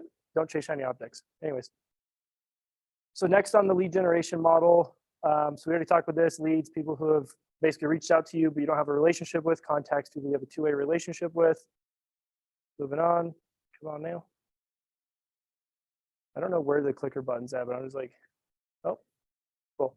So Can I say one more thing really quick? Yeah, definitely. So I was just, this is something that just keeps coming to my mind is the, I think that fear is what makes people want to reinvent the wheel. Mhm. Don't reinvent the wheel. Keller Williams is established and has a program like this building here. I mean, there's so much to offer. And instead of thinking like, oh, let me get super creative and trying to figure something else out different, it's like, you don't need to do that. That takes so much energy to put into something that may not work at all. Use what already works, Yeah. And so I think people, because they feel this fear, they put all this energy into thinking about what else could I maybe do? Yeah. Don't. No, yeah. Don't do that. Just do what works. It's more like, how could I do what works in a way that feels good for me? Yeah, exactly. Versus trying to go figure out a whole new way. Yeah, I appreciate you saying so. Exactly. So talking about models, lead generation model, the slides are a little screwed up in this section, but I'm just going to keep rolling with it. So you'll notice which part of the lead generation and database model represents your database. It's in the middle. It's relationship management. I'm going to just quickly go over the lead generation model. We'll move on from this. So you capture a lead, you put it in your database, or in other words, command. So if it's a lead, you're working to form a relationship. So someone says, hey, I saw your post on Facebook. I was curious, do you think you'd help me buy a house? Or I had a question about the home buying process. Cool, you enter them in your database. They become a lead. Your goal is to then convert them to a contact, which you would do in that case by staying in touch with them, answering questions, maybe setting a buyer appointment. Now you've established that 2-way relationship. Then once they're in the contact bucket, long-term, like indefinitely, you will stay in touch, right? If there's someone that's ready to do business now though, then you'll cultivate contacts for conversion. So it talks about interactive and needs-based offerings. So if someone comes in, they say, I'm wanting to buy a house, you put them in your database, they become a lead. You make them a contact by staying in touch and building that relationship. You might reach out to them and say, hey, listen, I'm doing a buyer class this next week. Do you think you'd be interested in coming? Or I've got this whatever, such and such thing, right?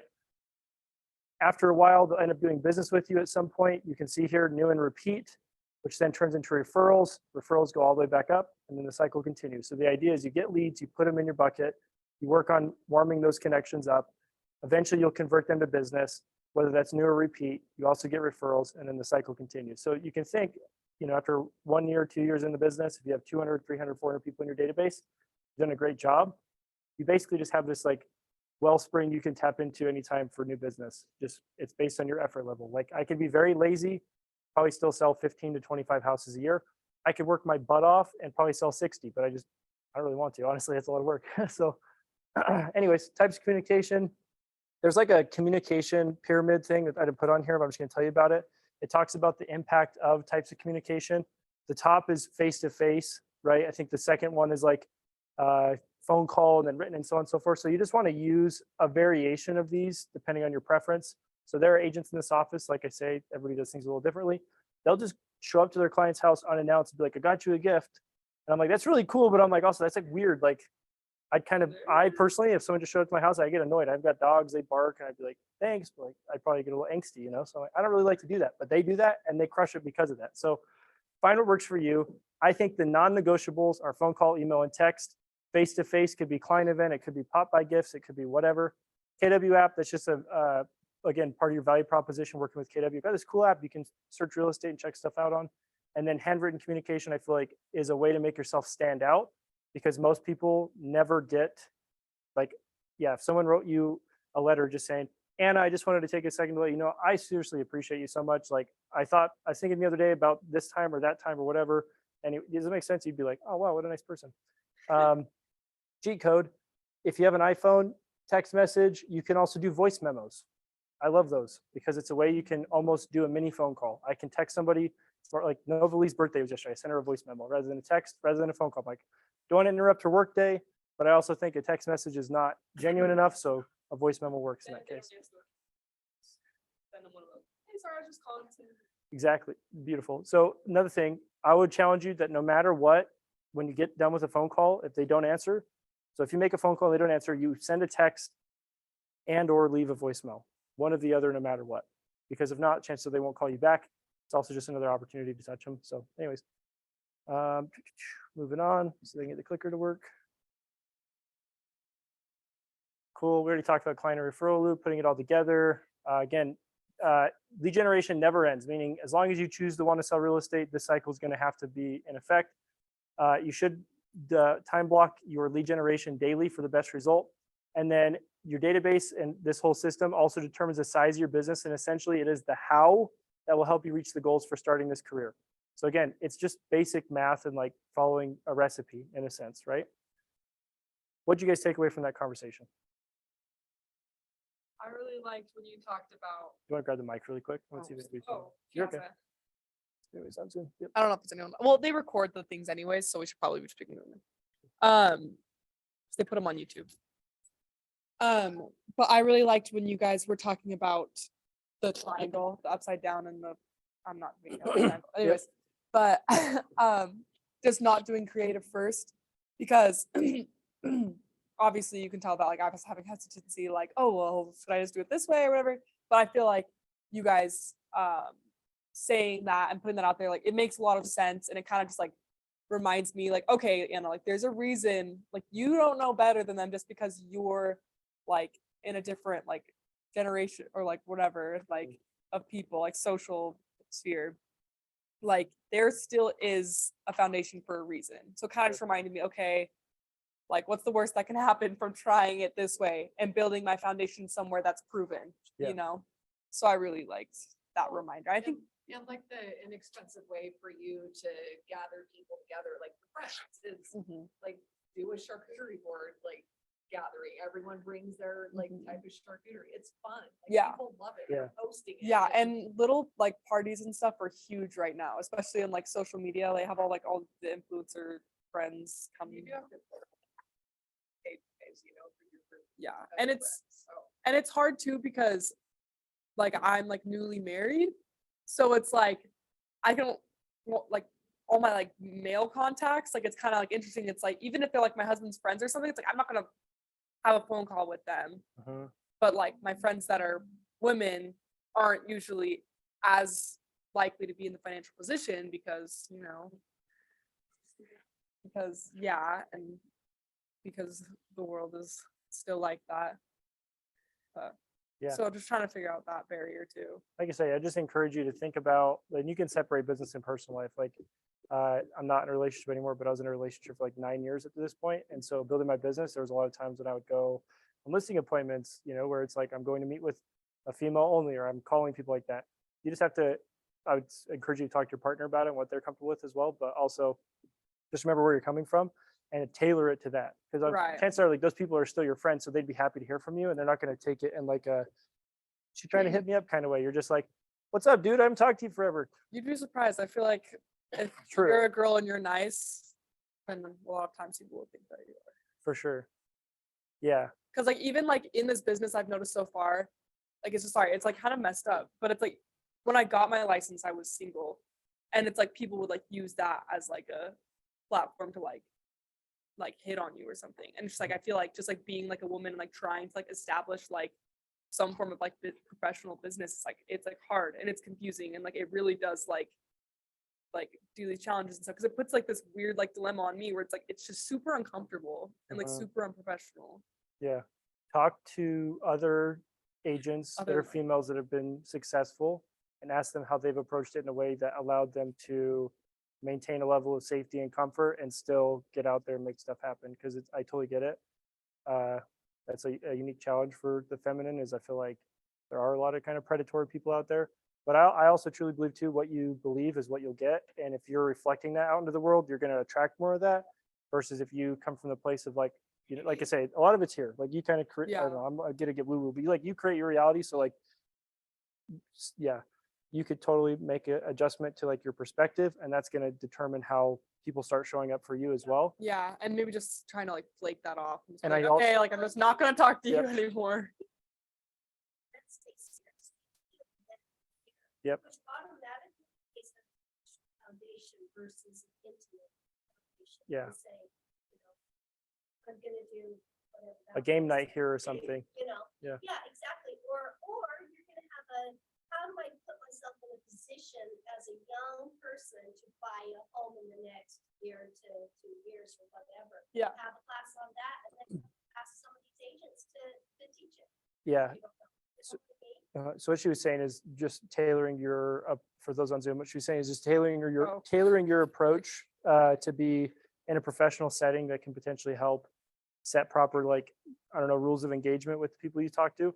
I will say though, coming into this business, you're going to be a little timid and kind of tiptoey, which is typically when those type of people will try to do that kind of stuff to you. But I promise you, once you start making stuff happen, you're going to have a level of authority and confidence and conviction to you that doesn't allow that to continue. Because if it is, you're like, hey man, get lost, Yeah. So I just say, like, try to adopt that early and just be like, I'm here to be serious. I'm here to help people. I'm here to make a difference and make an impact for them, as well as create an impact and abundance for myself. And I feel like people will pick up on that, and they'll realize, like, you're not to be messed with, or like, they're not going to, I don't know. I feel like because I'm like being the females that I serious. speak to in this office, I have never once got any form of anything other than a professional or friendly vibe from. Like Right. there is like a fine barrier. And even in the way I see them interact with their clients, and they, maybe married and have kids and stuff like that, I've never had that experience in that way. But I also think it's because of them, like, they almost put a hat on when they come here of like, okay, I'm moving about the world in a different way now, if that makes sense. So hopefully that helps. But yeah, I'd say talk to like Angie Fisher, for example. She's one of my favorites. Becca Summers. Those are two women that are like, they're badasses. They crush it. They have big businesses. They, and go off on their own on showings and open house and all that stuff, and they don't get messed with. But I think they had to learn how to get to that point, So I would talk to them as well. It might help. Yeah. Yep.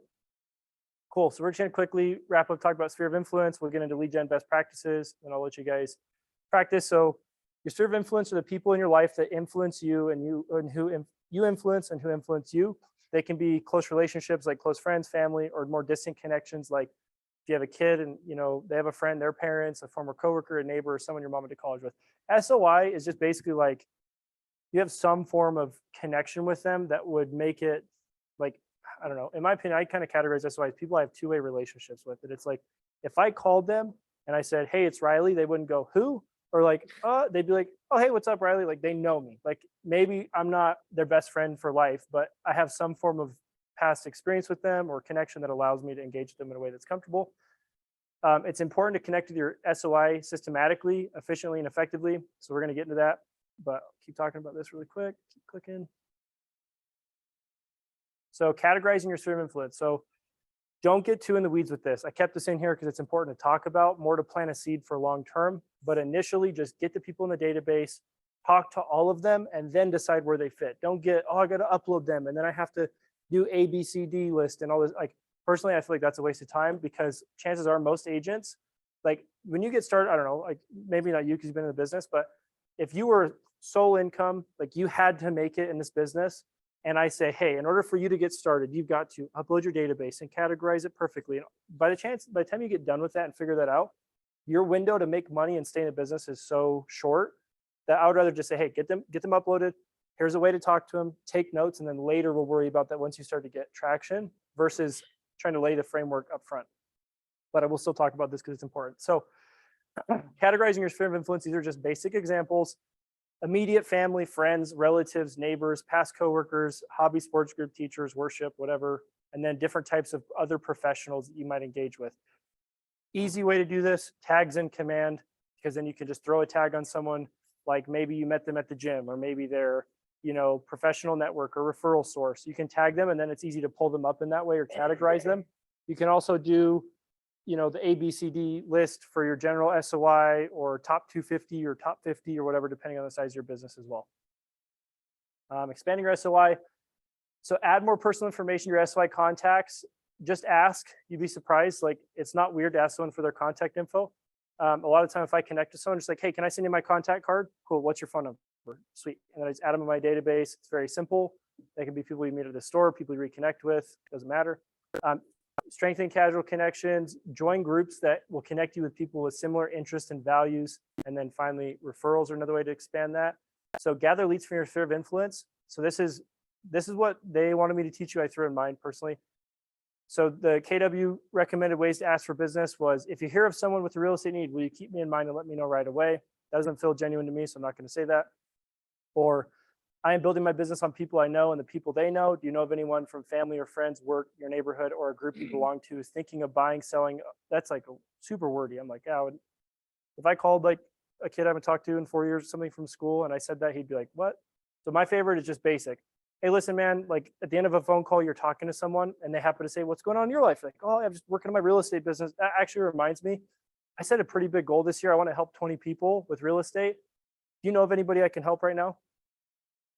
Very straightforward and simple. That's how I would say it, right? Because it doesn't feel, it's not like the whole, hey, Anna, who do you know who's looking to buy or sell right now? It's like, you're just basically saying like, oh, by the way, or like, because this was brought up, now I'm going to mention it, but it's not, hey, Shane, I am building my business on people I know. And you could do this way if you like that, but personally, I don't. We'll just skip ahas for this one really quick so we can get to the last part. So this is the other important part of lead generation. So again, a lot of what I've taught you up to this point is more like laying the foundation for that. So in a second, we're going to get into the actual how, and this is part of that. To make sure you're going to lead generate, you have to time block the time. So there's a couple key steps to making sure you get the most out of this. Number one, prepare. Again, mindset or energy, whatever you want to call it, making sure you're in the proper mind space. Don't use that as an excuse to not do it. Just have some form of practice that allows you to get into that mindset. So I like listening to certain types of music before I make calls, or even in between. Like, I'll just turn Spotify on, throw my earbuds in, set up my call list, and then in between phone calls, it's playing music that kind of keeps me engaged and hyped. That's my preference. Some people do, like they'll pray or they'll meditate or they'll jump up and down, whatever helps you get into the zone. That's totally fine. Practice. So looking over your script, or, whatever's going to get you comfortable making those phone calls, maybe doing a practice phone call or two if you need to. A call list. So making sure you know ahead of time who you're going to call that day. That way you don't get on your computer and you're like, oh, I got to make my phone calls. And then the first 20 minutes, you're like trying to find who, and then maybe get an Instagram notification. Next thing you know, you're off in, la la land. It's like, get prepared ahead of time. So like, I've got these 10 people to call, then I'm done. Set a timer, throw some music on, earbuds in, get it done. Number two, take action. So obviously have your conversations. I'll add on to this, take notes, and I'll explain how to do that with the script that I put together. But taking notes is very important because then you have something to go off of the next time you speak to them. It's not just, yeah, you're not restarting this process every single time you decide to make phone calls. The idea is it gets easier with time because not only are you building a relationship with the people, but you have notes to kind of back up what you spoke about.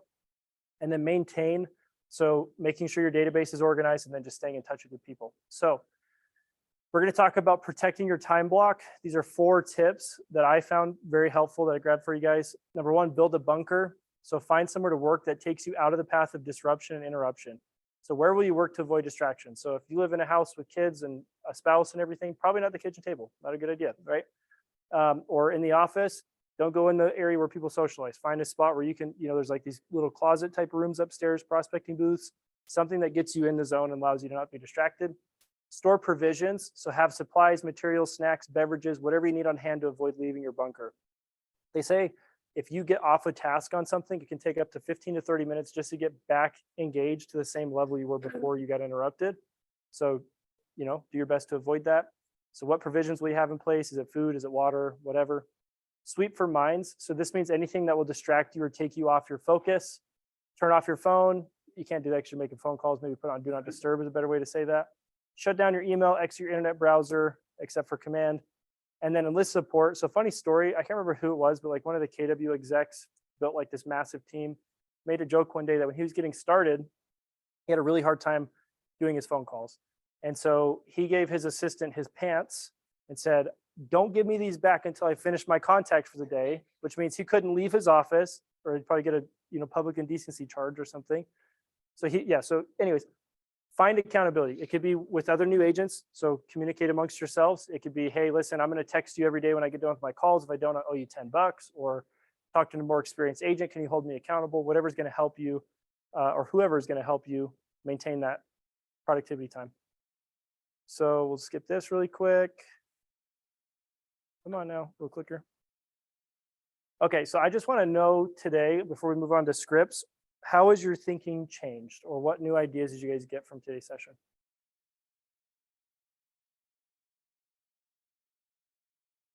I think it's important to. Mhm. Microphone. I'll be the I think it's microphone girl. important to just have a better attitude about that this is not drudgery. Mhm. And to turn it into something that you're looking forward to. I think that one of the things you see these kind of what makes certain individuals successful. Mhm. And I've read Ninja Selling, and he talks about almost all the same things that Gary Keller talks about. It's Mhm. all these proven forms of success. And the biggest thing I like about it is they're like, you're out creating relationships.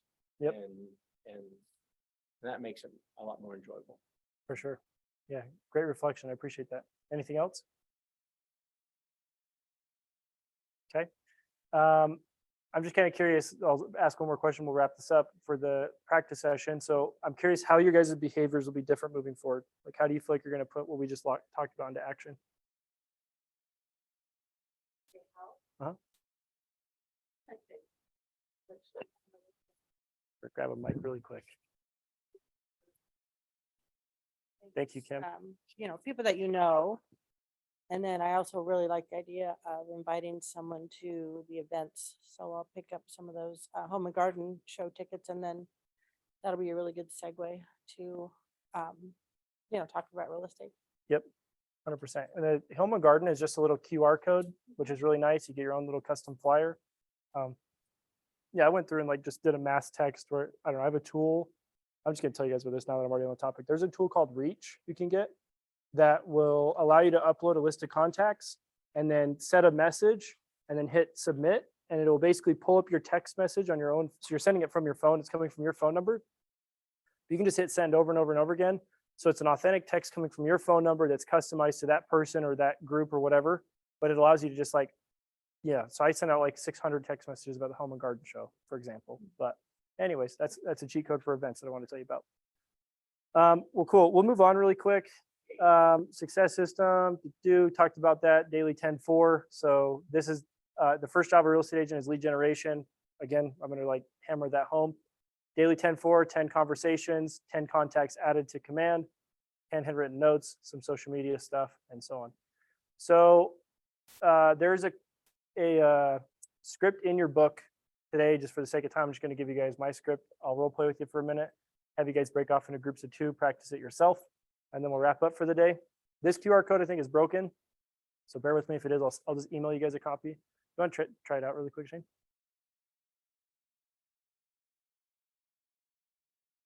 I think it takes you to a web. Yep, that's what I thought. Cool. I'll send you guys a copy. So we're just gonna role play for a second. So I'm gonna pop over here.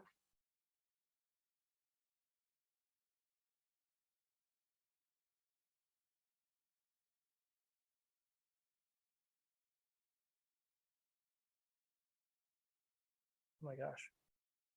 This is like so zoomed in. It's crazy.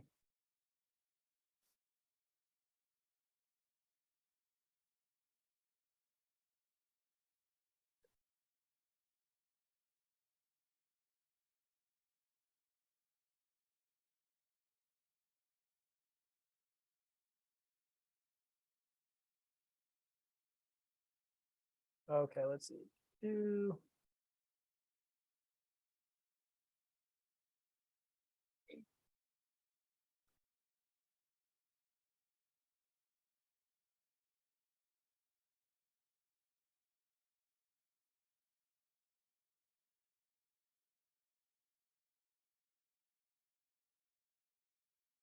All right, give me a second. Gotta find. I recently updated this, so I'm gonna just double check. No, that's not the right one. Oh. Give me just a second.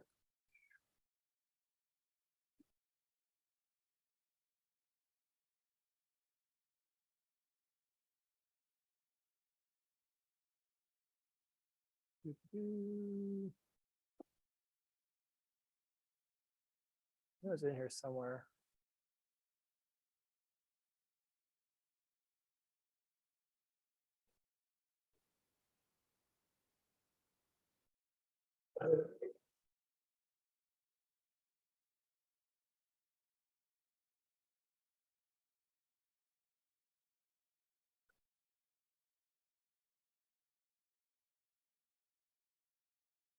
I'm gonna send you guys this like I made this when I was a coach here last year.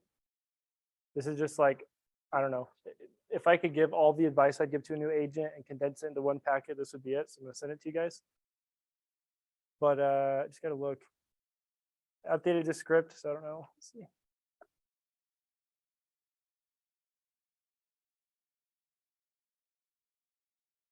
Okay. This happened last time too. I've got like 2 copies of this. So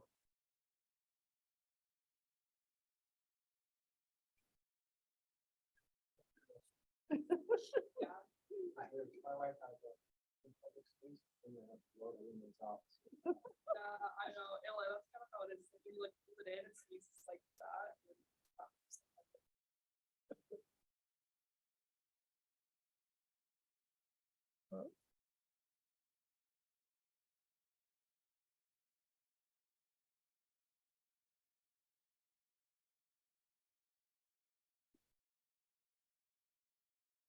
So this that I'm sending you is like, it's got my script book. So those are all the scripts I've used over the last 4 years that have helped me with like SOI, for sale by owner, expired, geo leads, etc. It's got like a basic understanding of what smart plans are in command, database stuff, tactics, everything that I could pretty much think of. So Anna, what's your email? English Anna 16 At Gmail? at gmail.com. Okay, Kim, Kim at Red Sign. red sign. To start shouting out emails. Redsign.com. It's Shane, S-H-A-N-E, Slaves Christ. And then L-U-I, at gmail.com. Email.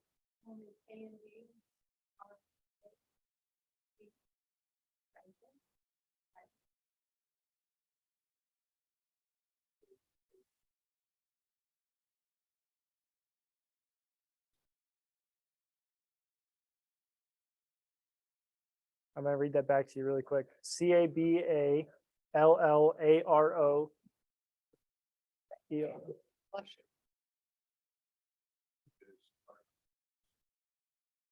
CRIS. Sorry, I read it. 74. Cool.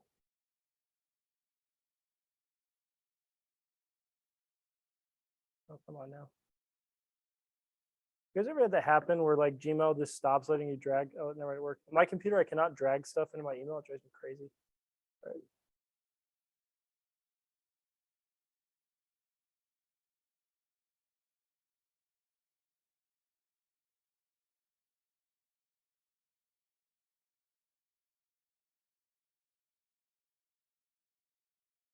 Okay, I just sent that to you guys, so make sure you got it. If you did, pull it up on your phone or computer. Yep. Yeah, sorry. I think I sent it to you prior. That's what I was. But I'll do it really quick. In fact, I need to ask people on Zoom too. People on Zoom, can you give me your emails?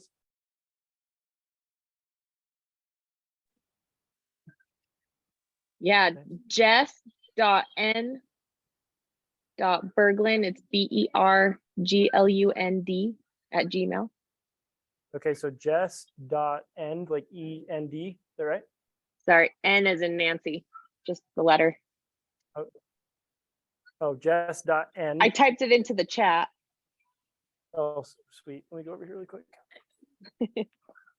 Got me on two different computers, Jess and yeah, Berglund. Cool. Thank you. BURG or BERG? BERG. Okay. You do have it? Perfect. Am I missing anybody else?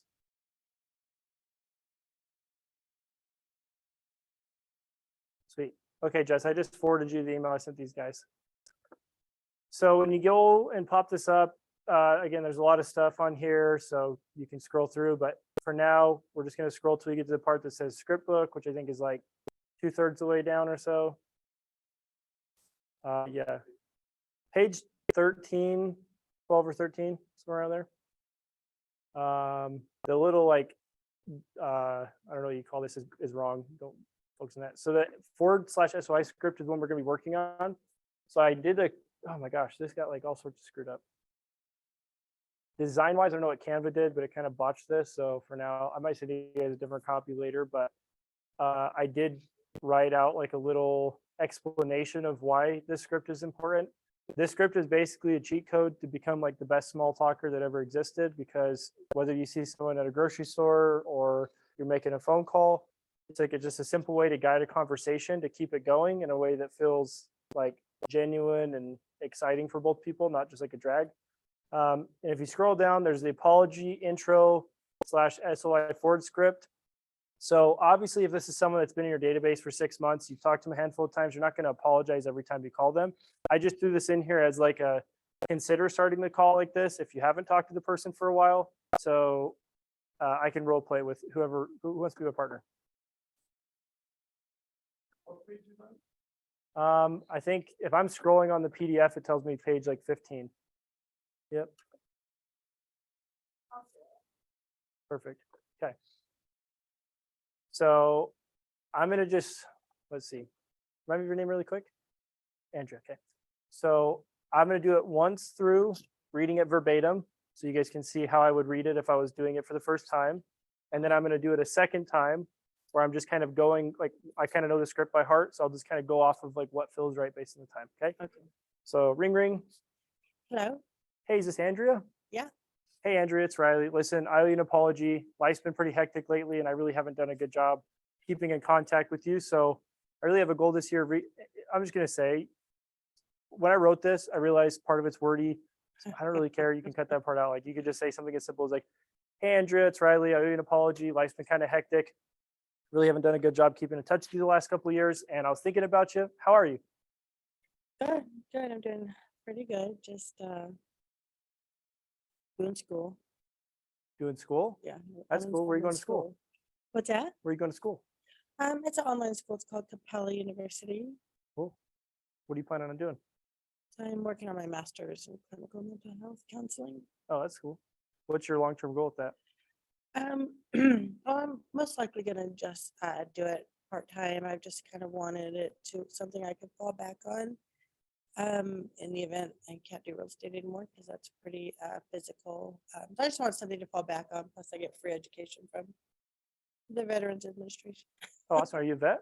My husband is. Oh, it's cool. What branch did you serve in? He served in the army. He's not active, so he's a veteran. Very cool. That's awesome. So you see how like I didn't really go off the script. I just kind of dug into Yeah. like what she talked about. But then if I got stumped, we got to a positive point, I just quickly refer back like, well, cool. Speaking of your husband, like how have you guys been doing? I haven't talked to him for like 2 or 3 years. Oh, we've been good. Not traveling as much as we used to, but we're wanting to, get back to that. That's perfect. Yeah. Awesome. So I could say, obviously she kind of told me what's new. So I could always ask something like that initially, but so I could ask, are you still working at, I'm going to make something up. Are you still working at Harmon's? No, I'm not. I had some health issues last year, so I'm just actually jumping. Well, I'm just working on school right now. Awesome. Yeah. Oh, I'm sorry to hear that. Hopefully you're doing all right.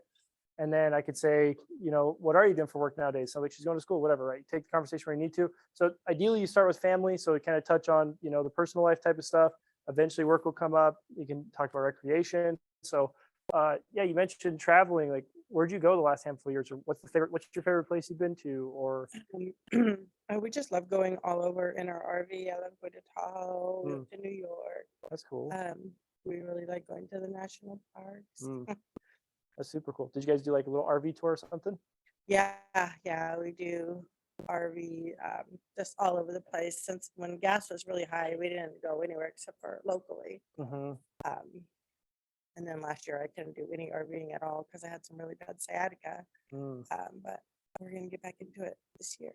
Lovely. Where do you plan to go? Definitely Tahoe again. Nice. Probably go see my stepdaughter and do the New York again. Hmm. And then my husband really wants to go to Yosemite. He's a photographer, so he really likes to, Get out. get out and get the shots. That's awesome. Where in New York does your daughter live?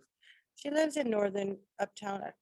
Northern New York. It's called Watertown, so it's not near Manhattan. It's a few hours away from Cool. like, the major cities. Yeah, I just recently went up to what the heck was that place called? I don't know. For the sake of this conversation, doesn't matter. But then I could also reflect back and be like, oh, I went up to upstate New York. I can't even think of the city's name right now, but I actually got I'm just gonna go on a random tangent. So like, yeah, when I was up there, I got a tick bite. I heard that in upstate New York, it's like, I don't know, 50% of ticks carry Lyme's disease, and there's like a ton of Ew. people that get. Yes, kind of crazy. I was scared. Oh, that's Anyway, weird. yeah, so I could jump into a conversation with that if I want to. Again, it's just like a genuine conversation for the sake of role play. I'm not going to go too deep. Okay. And then D is dreams. I feel like it's really weird to ask someone like, what are your dreams?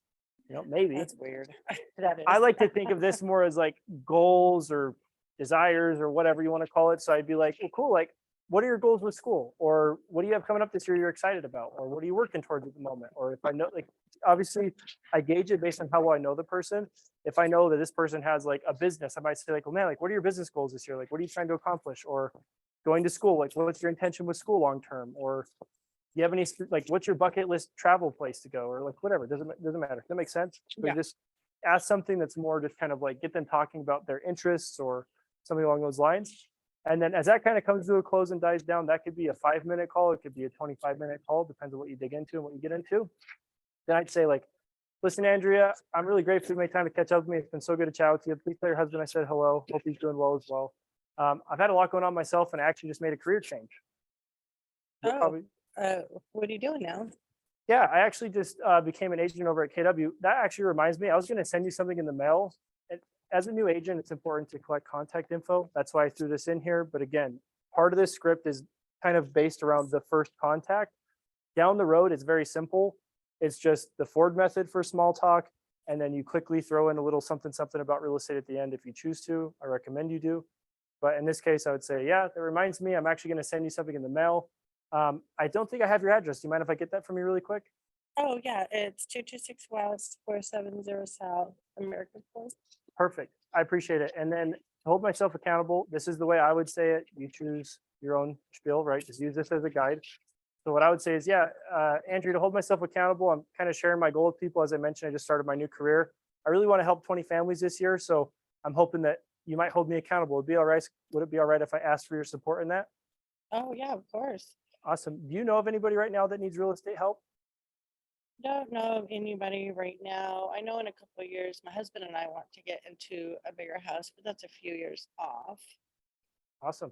No sweat. Well, I appreciate it. If someone comes to mind, let me know. But honestly, I'm just really grateful we had a chance to talk today, and I'm looking forward to keeping in touch. And then I can end the call. So a couple things. I made this mistake just now and caught it, so I'm going to tell you about that. It's more important to say who do you know than do you know, because do you know is like, no, I don't, or like, oh, maybe. But if I say who do you know, chances are they're actually going to think about it and be like, well, like my sister kind of mentioned it a while ago, or whatever, right? Easiest way to get a referral is just say, hey, can you put me in a group chat with that person, or would you mind passing along their contact info and I'll reach out. I like a group chat if that's open and comfortable with you, because it's more of like a warm handoff or introduction. And it's also nice because I can just text a group chat and just say, hey, I'm here if you need me, with no pressure. Like I'm not approaching it like so gung ho, like let me snag this person up. Just be like, hey, Kim mentioned that you might need help. I'm a great friend of hers, and I just wanted to say hello. Is there something I can do to help you at this time? Or what are your plans with real estate type of thing? How do you feel after hearing me go through that? I'm just curious. I kind of did go off on little teaching tangents and stuff, but did you get the general idea of what I was going Yeah, for? that's pretty casual. I like it better than like some of the versions are like, hey, I'm just calling you with a business phone call, or I don't like that too much, So I like a more casual approach. For sure. Yeah. Who else has a takeaway or a thought on what we just talked about? What came up for you internally? Do you feel like, oh, I'm excited to use this, or is there resistance? I can do that one.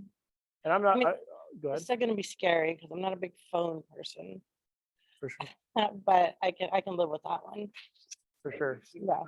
Good idea of what you have to say. But like you say, you're gonna have to adjust it to where person to make it sound more legit, more, personal. Personal, exactly. And I am in no way, shape, or form married to the idea of you using this. If you guys find something else that works for you, great. This is just, as a new agent, I know how scary it was to make phone calls. I know that I wanted to feel personal and like genuine. So I didn't want to do the whole, hey, this is a business phone call. I'm like, no, like I'm going to go out of my way to talk to somebody. Like I want to make it something that I could repeat over time, and also that feels good for both people. So if I had to break this down, I don't know, I did my clicker really quick. So what I would recommend, just like with any script, is read through it the first time, get an idea of what it's saying. And I don't even mean necessarily like the words, but almost like a formula, right? So up top, this is the reason for the call. That disarms the person. It breaks the ice. It makes it feel okay to engage in a conversation. So if I haven't talked to him in 6 years and I open it with that, guess what? Now it's not weird that I called him after 6 years, because I was just like, hey, I was just thinking about you. And I admitted that I did a crappy job staying in touch, right?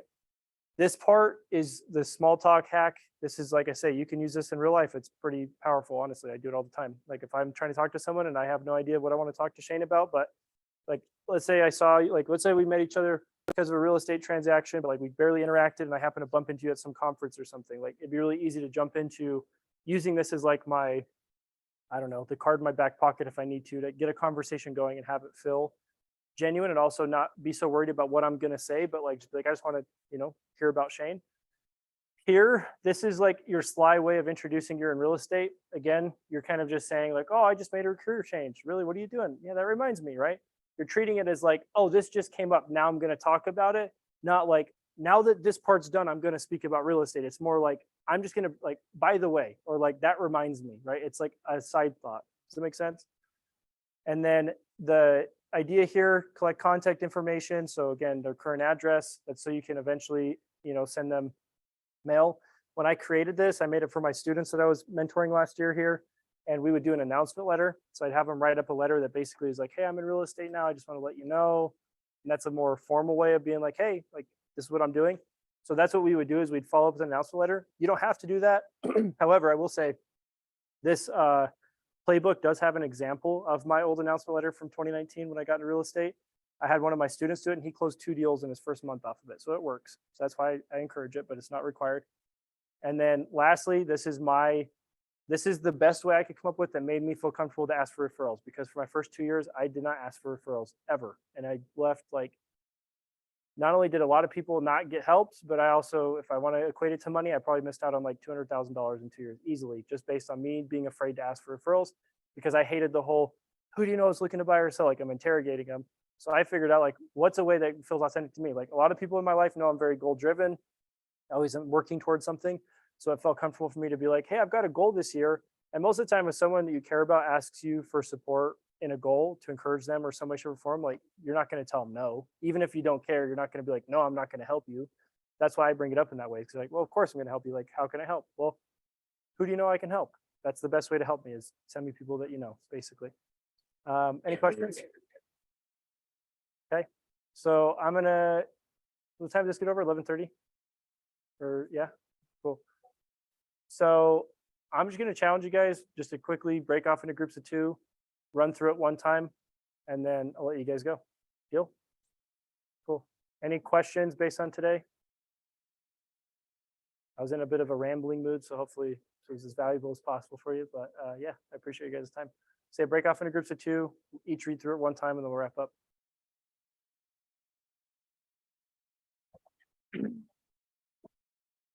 So,